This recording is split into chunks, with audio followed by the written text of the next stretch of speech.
Pessoal, o próximo tipo de aposentadoria são as aposentadorias por tempo de contribuição. E elas se subdividem em aposentadoria por tempo de contribuição básica, normal, né, do trabalhador normal, aposentadoria por tempo de contribuição do professor e ainda aposentadoria por tempo de contribuição do trabalhador especial, que não é a mesma aposentadoria por idade do trabalhador especial, tá bom? Então, o primeiro tipo, né, de aposentadoria por tempo de contribuição seria a regra básica, aquela que você trabalha um período e ainda que você não tenha alcançado a idade mínima necessária, você pode se aposentar porque alcançou o tempo. Esse tipo de aposentadoria, com a reforma da Previdência, deixou de existir. Tá? Então, não existe mais, da reforma adiante, aposentadoria por tempo de contribuição simples. Tá? O que existe é a aposentadoria híbrida, que é a soma da aposentadoria por tempo de contribuição com a aposentadoria por idade rural e urbana, e ainda as regras de transição, tá? Para aqueles que já estavam contribuindo quando da reforma da Previdência, mas que ainda não tinham alcançado o lapso temporal necessário, né, o tempo de contribuição necessário para se aposentarem. A essas pessoas foram destinados alguns programas de transição, tá? São vários programas de transição, e aí a gente não vai entrar em um por um deles, porque são vários, e os cálculos são feitos pelos próprios sistemas, né, da Previdência Social. Mas o importante dizer para você é, até aqui, né, até a reforma da Previdência, a aposentadoria por tempo de contribuição, ela estava valendo. Daqui adiante não tem mais. E para quem já contribuía, será aplicada uma regra de transição, tá? Por contagem de pontos, por tempo, pagando pedágio. São várias as formas de transição que existem, que foram criadas nessas figuras para esse período aí de adaptação, porque a partir de agora não existe mais. Então quem começou a contribuir a partir de 2019 já não entra mais na regra da aposentadoria por tempo de contribuição. Para isso você tem que se filiar a um regime privado de previdência, né, para ter por um tempo de contribuição. Regime geral não tem mais, tá bom? Além dessa, há ainda a figura da aposentadoria por tempo de contribuição do professor, que essa não deixou de existir, mas sofreu alterações, e ainda a aposentadoria por tempo de contribuição do trabalhador especial. Vamos ver essas duas, tá? Primeira delas, a aposentadoria por tempo de contribuição do professor. E nessa regra eu não me incluo. Por quê? Porque eu sou professor universitário. Eu não sou professor da educação básica. E essa aposentadoria, né, por tempo de contribuição do professor, ela é destinada apenas aos profissionais da educação básica, né, e do ensino fundamental, tá bom? Então é destinada aos profissionais da educação infantil, da educação fundamental e do ensino médio, sejam eles professores da rede pública, da rede privada ou presenciais ou à distância, tá? Basta que sejam professores da educação básica. A esses, a regra anterior é que seria aplicada uma diminuição de 5 anos no tempo de contribuição deles, tá bom? Essa aposentadoria, ela foi determinada em 1998, criada pela emenda constitucional número 20, tá? E isso modificou, porque os professores universitários tinham direito também, e com essa emenda foi alterada, e nós, como professores universitários, perdemos esse tipo de benefício, tá? Então, na regra anterior, era necessário comprovar 30 anos de trabalho na educação infantil, educação básica, ou 25 anos se fosse mulher, 30 anos se fosse homem, tá? Tendo comprovado esse tempo de contribuição, bastaria para se aposentar por idade, no caso da aposentadoria por idade do professor. 25 para mulher, 30 para homem. Beleza, já era a regra, estava ótimo, conseguia aposentar. Somente para professores com função de magistério, né? A função de magistério ela está estabelecida pela Lei 9.394 de 1996, tá? Complementando aí, no caso, né, englobando apenas necessariamente a educação básica, tá? Outra coisa, o professor universitário deixou de ter direito a essa aposentadoria com base na emenda constitucional número 20 de 98, né? Depois da reforma, houveram algumas alterações também na aposentadoria por idade do professor. Quem já estava afiliado, já tinha preenchido os requisitos até a reforma, beleza, continua com o direito de se aposentar. Quem ainda não tinha preenchido os requisitos também vai passar por algumas regras de transição. Essas são menores, né? Então, a regra de transição primeira é uma regra de idade mínima. Nesse caso aqui, 56 anos para homens e 6 meses de idade.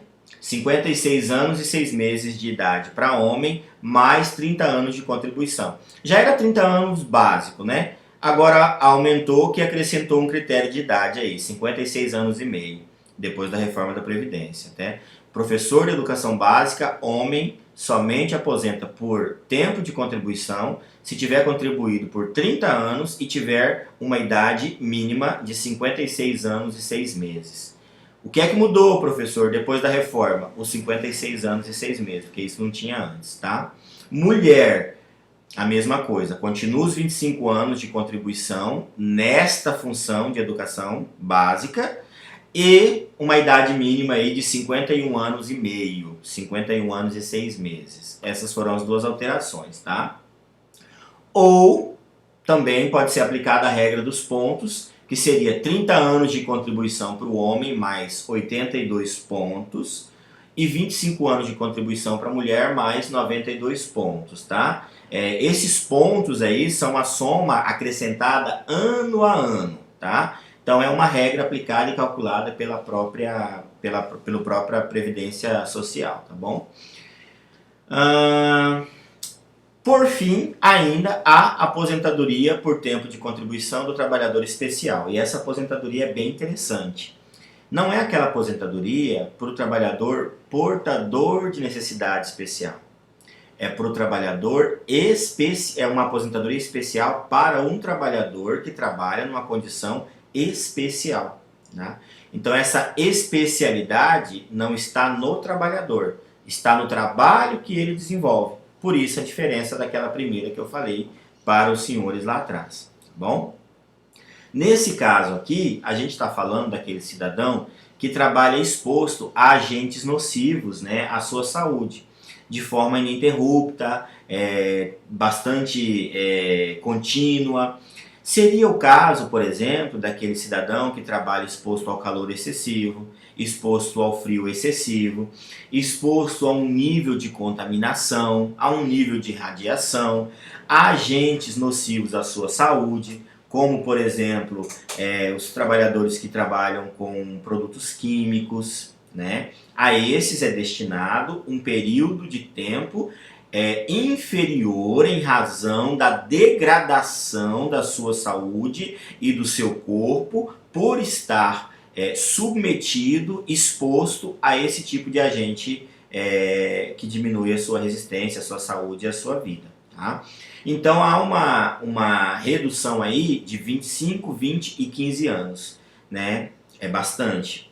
Tem alguns tipos de trabalho que com 15 anos de trabalho é possível aposentar-se por tempo de contribuição. Tá bom? Então vamos lá. Apenas a título de conhecimento. Tá? Antes da reforma, era 15 anos de contribuição para os trabalhadores que trabalhavam em minerações subterrâneas, nas frentes de produção com exposição associadas a agentes físicos, químicos e biológicos. Era 20 anos de trabalho para aqueles que estavam expostos a agente químico, principalmente, no caso aí especificamente, o asbestos, que era o amianto, tá? E para trabalhadores da mineração subterrânea que estavam mais afastados da frente de produção, ou seja, mais distante do interior da mineração.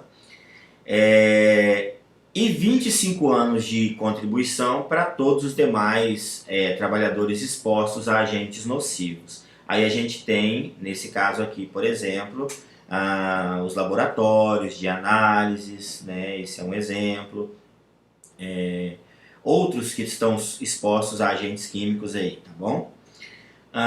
Bom, depois da reforma houve uma alteração, tá? Quanto aos requisitos do grau de atividade, foi estabelecido um nível de exposição para que assim se estabeleça o lapso temporal. Então essa exposição ela começou a ser classificada agora não pelo agente, mas sim pelo nível de contaminação. Né? Então ficou as atividades especiais de menor risco, as atividades especiais de médio risco e as de alto risco. Para as atividades especiais de menor risco, estabeleceu uma idade mínima de 60 anos e os 25 anos de contribuição. Para as atividades de médio risco, 58 anos de idade e 20 anos de contribuição. E para as atividades de maior risco, 55 anos e 15 anos de atividade. Ou seja, a partir da reforma, mesmo que você tenha 15 anos de exposição, se você tiver 40 anos de idade, você não aposenta por tempo de contribuição, mesmo estando estando exposto aos agentes nocivos, tá? Mais importante, né? Por exemplo, uma mulher que em 2019 poderia se aposentar com 25 anos de idade em atividade especial e que possui 45 anos, pela nova lei não pode, tem que esperar até 2034 para que ela tenha direito à aposentadoria, tá? Em relação ao valor da aposentadoria, foi outra coisa que sofreu bastante alteração esse tipo de aposentadoria aqui, tá? Para quem se aposentar com 20 ou 25 anos de atividade especial, o valor não vai ser integral, vai ser apenas 60% da média aritmética, mais 2% por ano de trabalho especial, a partir dos 15 anos de atividade especial. Ou seja, se você vai aposentar com apenas 15 anos, com 20 anos, por exemplo, de atividade, você só vai receber 60% do seu salário, mais 2% por ano, 60% do seu salário, se você está aposentando com 20, então mais 10%. Muito pouco, houve uma defasagem muito grande com relação à aposentadoria por tempo de contribuição do trabalhador na condição de trabalho especial, tá bom? Que mais?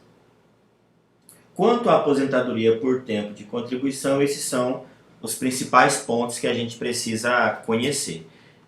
Na matéria eu vou enviar um pouco mais